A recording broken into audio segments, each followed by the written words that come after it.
Lakini Yairo alikuja kwa sababu analohitaji maalum, na lenyewe ni la kuomba binti yake apone. Mtu mmoja hawezi kunielewa. Yairo kwa sababu kama mchungaji alivaa koti, anapishana na watu kwa sababu msongamano ulikuwa ni mkubwa, anatafuta ili tuweze kumkaribia Yesu. Na tunamuona Yairo anafanikiwa, na anapofanikiwa anaenda mpaka chini kabisa ya miguu ya Yesu, anaanguka Yairo, anasema binti yangu yu katika kufa. Mtu mmoja hawezi kunielewa kwa sababu huenda hajawahi kuuguza. Hebu jifikirie, wewe ni baba, wewe ni mama, mtoto wako anaumwa.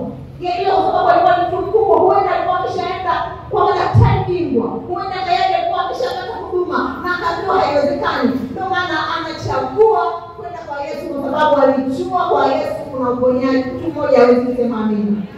Yairo anachagua, ni mtu mkubwa, mchungaji anaanguka chini kabisa, anasema binti yangu yu katika kufa. Na hawezi amini, Yesu anamsikiliza Yairo. Yesu sasa kwa sababu anamuelewa Yairo, namuona anaanza safari yake kuelekea nyumbani kwa Yairo. Anapoelekea nyumbani kwa Yairo, unatokea mgogoro mwingine njiani. Yaani Yairo kama anataka kumshika mkono Yesu, anamwambia twende kwa sababu mwanangu anakufa, naona kama unatembea pole pole. Namuona Yairo kama, lakini anakutana na mwanamke mwenye kutokwa damu miaka 12. Tumesoma kuanzia ule mstari wa 25. Anapokutana na huyu mwanamke huyu, sijui kama kuna mtu ananielewa. Sisi wanawake tunaweza kuelewa ninazozungumzia, lakini mwanamke huyu alitoka damu. Mwanamke huyu ninatamani daktari mmoja aje aelezee kwamba mtu anapotokwa damu. Na unajua, nilikuwa najaribu kufuatilia Biblia, nikasoma hata Biblia ya Kiingereza moja imeandikwa ilikuwa damu ina flow. Maganga mzee Marko 5, mmoja mwenye kutoka damu muda wa miaka 12. Yeye alisema inatoka damu, lakini ilikuwa inatokaje? Biblia imenyamaza. Lakini Biblia ya Kiingereza imeandika Mark chapter 5, yes, verse 25. Ndio. It says, and there was a woman who had a flow of blood for 12 years. Anasema flow. Yaani tunaposema flow ni kwamba ilikuwa inatiririka bila kukatika. Yaani kama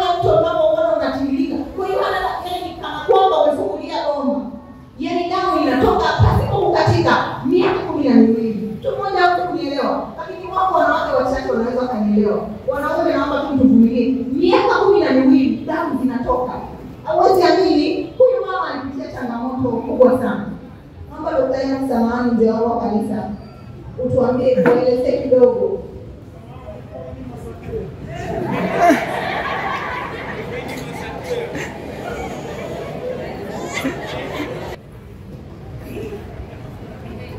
Miaka 12 anatoka damu. Tuelezeni daktari kidogo kwamba huyu mwanamke alikuwa anaonekanaje? Afya yake ilikuwaje? Karibu mtumishi wa Mungu. Amina. Karibu.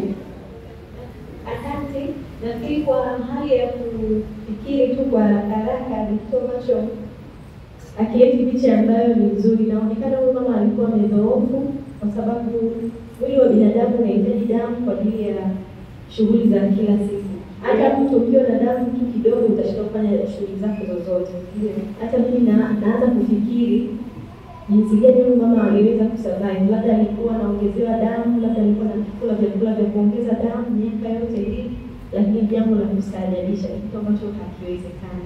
Ni kitu ambacho hakiwezekani. Mwanamke huyu daktari ameeleza kwamba alikuwa mdhoofu. Tena wakati fulani damu inapoisha mwilini, huenda alikuwa na kizunguzungu. Daktari iko sawa? Huenda alikuwa kwa sababu mwili unahitaji damu na mwili wake hauna damu. Huenda alikuwa anapitia kizunguzungu, akitaka kutembea kana kwamba anataka kuanguka. Huyu ninaona huyu mama ni kwamba yuko mwenyewe. Mwili ni dhaifu. Hata ngozi yake naona kana kwamba ngozi imechoka sana. Mwili hauna damu. Lakini namuona mama huyu, ukisoma kwenye mambo ya Walawi kule wanasema kama sheria zile za Musa. Sheria za Musa zilitaka mwanamke ambaye anatoka damu yeye ni mtu gani? Ni najisi kabisa. Na ukiwa najisi hautakiwi kuchangamana na mtu yoyote. Na hata kama umekalia kiti, mtu mwingine akakaa, hicho kiti kinakuwa nini? Kae siku nzima bila kusogeleana na mtu unajitakasa. Kwa hiyo mama huyu miaka 12 alikuwa najisi. Ninamuona kana kwamba alikuwa na familia ilimwacha kwa sababu alikuwa najisi. Na nani anapenda kufungiwa? Leo tafungiwa, kesho tafungiwa. Nani wakati kama aliona watoto, huenda na watoto walikuwa wamemwacha. Huenda alikuwa na mume. Sidhani kama kuna mwanaume ambaye anaweza kuvumilia mwanamke mwenye kutoka damu miaka 12. Kati apate tendo la ndoa, kati apate huduma zile. Ninamuona hata mume wake anamwacha huyu mwanamke. Ninamuona huyu mwanamke kana kwamba hata hakupaswa kuchangamana. Leo hivi tunakuja kanisani, yeye hakupaswa kuja kanisani. Wakati fulani tunaenda kwenye sherehe za harusi, wakati fulani tunaenda kwenye misiba, mwanamke huyu hakupaswa kwenda kwenye misiba. Hebu niulize, mama yako amefariki, alafu unaambiwa usiende msibani. Sidhani kama kuna mama anaelewa kwamba kuna harusi ya binti yako wa kwanza, eti unaambiwa hakuna kwenda. Eti kuna sabato ya wana wa kike kama hivi leo, asale tumeshona, alafu unaambiwa hakuna kwenda. Hivi kuna mtu ananielewa? Anaambiwa hakuna kwenda. Ninamuona mama huyu akiwa amekata tamaa. Yawezekana kuna mama mchana wa leo yuko hapa na amekata tamaa kwa sababu huenda anapitia hali fulani ya kutengwa. Mwingine ameachwa na mume wake, mwingine ametelekezwa. Lakini nataka nikwambie kuna mwanamke ambaye alitelekezwa miaka 12. Na huyu mama alikuwa amechoka. Wewe umeachwa mwaka mmoja unaanza kulalamika Mungu alipendi. Nataka nikwambie Mungu anakupenda. Nataka nikwambie wewe ni wa thamani na Mungu anakupendelea sana. Mwanamke huyu ninamuona akiwa amekata tamaa, akiwa peke yake, hata chakula sijui alikuwa na hudumiwaji kwa sababu hata hiyo msogeleana kuna mtu yote ilikuwa haiwezekani kwake. Miaka 12 ya mateso. Una changamoto ya muda gani katika maisha yako? Umeugua kwa muda gani? Unajua nyakati fulani tukipata changamoto kidogo, wengine tunaliacha kanisa kwa kuona kama kwamba Mungu ametunyanyapaa. Mama huyu ninamuona wakati fulani kana kwamba nafikiri Mungu amemwacha. Ninamuona kana kwamba anajisikia hata mgonjwa wa akili. Kuna magonjwa ya akili Ninamuona kwa sababu alikuwa peke yake kana kwamba ana ugonjwa wa akili. Ninamuona mama huyu akiwa katika hali sio ya kawaida. Ninakutia moyo wewe mama uliyeketi mahali hapa, Yesu. Tumesoma kwenye fungu letu kuu kwamba aliambiwa usiwe na msiba wako tena.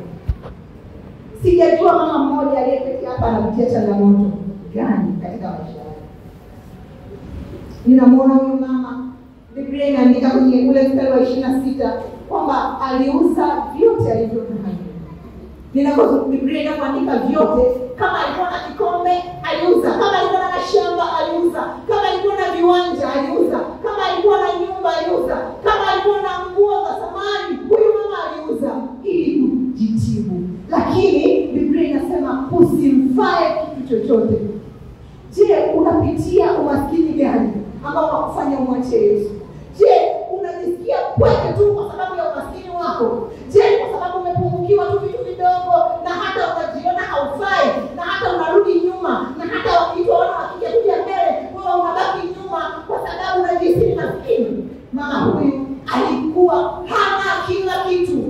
Ninapozungumzia ndani hana kila kitu, ninamuona hata kama alikuwa ananunua pedi mara ya kwanza, alikuwa amemaliza ya pedi. Ninamuona kama alikuwa anaweka zile kanga, ninaona hata kanga zimeisha. Mama huyu alikuwa hana rafiki. Ninamuona rafiki yake alikuwa ni nzi. Unajua, tunapokuwa kwenye hikari, wakati fulani tunanuka. Na huyu mama kwa sababu huenda alikuwa hana nguo za kubadilisha, ninamuona kama nzi wanamfuata. Ninamuona kana kwamba nzi ndio rafiki zake. Huyu mama alikuwa amechoka. Ninataka nikutie moyo wewe mama uliyeketi hapa na unahisi una changamoto. Nataka nikwambie changamoto yako ni ndogo. Kama ukimsogelea na kumgusa Yesu, yeye anaweza kukufanyia jambo ambalo halijawahi kutokea. Katika ule mstari wa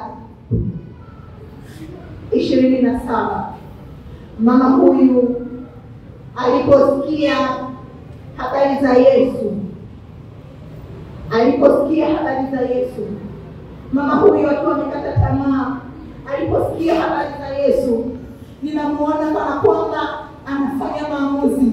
Akajiambia moyoni mwake, mimi ni najisi, ninaweza kupita pale. Ninamuona kana kwamba anatafuta nguo anajifunika ili asionekane, kwa sababu alikuwa akionekana akichangamana na watu wengine walikuwa wanampisha kwa sababu ni najisi. Na hakutakiwa kusogea pale, kana kwamba anajifunika na nguo fulani, kana kwamba anavaa hijabu ili wasimuone. Anasogea, anasema anaazimia kupita nyuma. Akajiambia, ninatamani mama mmoja ajiambie, nitagusa vazi la Yesu. Haijalishi na changamoto gani, nitagusa vazi la Yesu. Haijalishi wanadamu wameniambia kiasi gani, haijalishi marafiki wameniambia kiasi gani, lakini ninachagua kugusa vazi la Yesu. Na alipoazimia, kana kwamba namuona anaimba wimbo, namuona kama anajimbia wimbo, nimeamua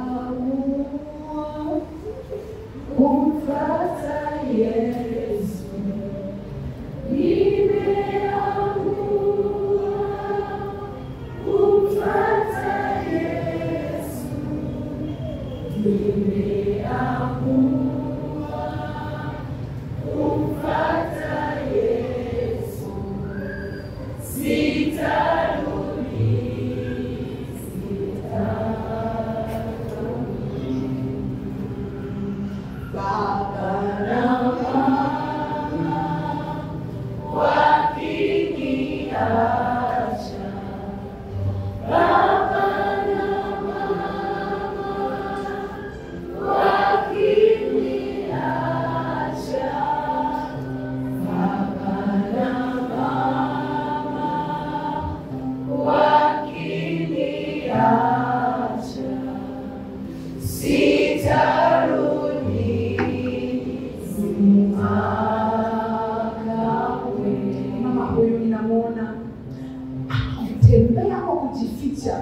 Akinama akijipenyeza katika miguu ya watu, anasogea kwa ujasiri.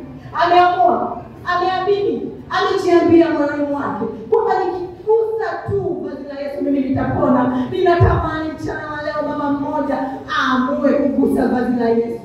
Anasogea kwa shida, anasogea. Ninamuona watu wakimsukuma, ninamuona watu wakimkanyanga, lakini anaendelea mbele, anafanikiwa kugusa upindo wa vazi la Yesu.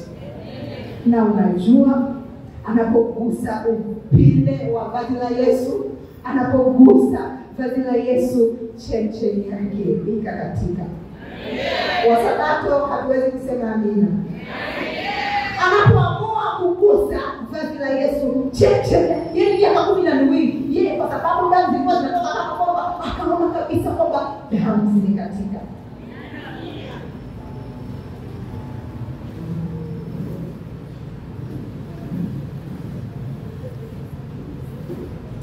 Mara Yesu hajakifahamu nafsini mwake kwamba nguvu zimemtoka, akageuka kati ya mkutano akasema, ni nani aliyenigusa mavazi yangu?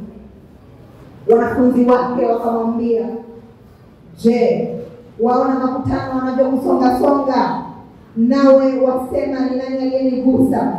Akatazama pande zote ili amuone mtu yule, na yule mwanamke akaingiwa na hofu na kutetemeka. Unajua, mama huyu alimgusa Yesu mguso usio wa kawaida. Alimgusa Yesu mguso usio wa kawaida. Ninatamani wanawake wachache tunapoenda kuimba wimbo ambao wanahisi wana changamoto kubwa, na wao kwa kuja kwa ujasiri kama huyu mama alisema, sijalishi hata kama sheria ipo, nafuta sheria, ninaenda kwa Yesu. Hata kama watu wananitolea macho, hata kama wakinifukuza kuna huu, ninaenda kugusa vazi la Yesu. Na ninapogusa Yesu, si mguso wa kawaida, ninaenda kugusa mguso wa imani. Ninatamani mama mmoja ambaye anapitia changamoto fulani, tunapoenda kuimba wimbo huu, kama anahisi changamoto yake ni kubwa kuliko ya mama, na kama anahisi changamoto yake ni ya kawaida, na yawezekana wakati fulani alikuwa akimlaumu Mungu na amegundua kwamba changamoto yake ni ya kawaida na anatamani kumgusa Yesu mguso sio wa kawaida, atasimama na kupiga hatua taratibu kuelekea kumgusa Yesu mchana wa leo. Ninatamani mwanamke huyo ambaye anahisi ana changamoto fulani, yawezekana ni baba, anataka leo kugusa Yesu kwa mguso sio wa kawaida. Tunapoenda kuimba wimbo huu, tutapiga hatua kusogelea madhabahu, tutapiga hatua kuja hapa mbele kumwambia Yesu ni changamoto gani zinazotusumbua, ni changamoto gani ambayo inakufanya wakati fulani unahisi mpweke,